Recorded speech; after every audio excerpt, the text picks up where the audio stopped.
Les membres de l'OTAN, l'Allemagne et la Suède ont fait décoller en urgence leurs avions de chasse ce week-end pour escorter un avion espion russe qui ne répondait pas aux communications radio.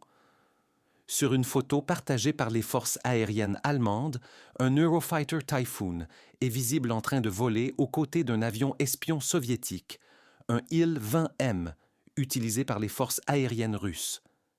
Les forces aériennes allemandes ont déclaré que l'avion russe opérait dans la mer Baltique sans plan de vol et sans contact avec le contrôle civil du trafic aérien. L'avion de chasse allemand, ainsi qu'un autre avion JAS-39 Gripen suédois, ont identifié et surveillé l'avion russe, connu de l'OTAN sous le nom de Kut-A. L'Il-20M est équipé de dispositifs d'interception et de radars à bord.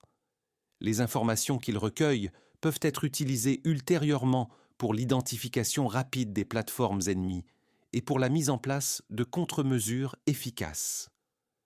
Les membres de l'OTAN, dont l'Allemagne, ont fait décoller leurs avions face à ceux des Russes à plusieurs reprises ces dernières semaines, dans ce qui est devenu une mission de routine pour patrouiller les cieux de l'Alliance.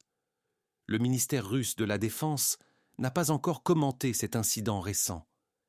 Bien que la mer Baltique soit maintenant surnommée le lac de l'OTAN, depuis l'adhésion de la Finlande et de la Suède à l'Alliance, elle reste d'une importance stratégique pour la Russie, qui utilise ces eaux pour accéder à Kaliningrad et à d'autres grands ports, y compris Saint-Pétersbourg, depuis l'océan Atlantique.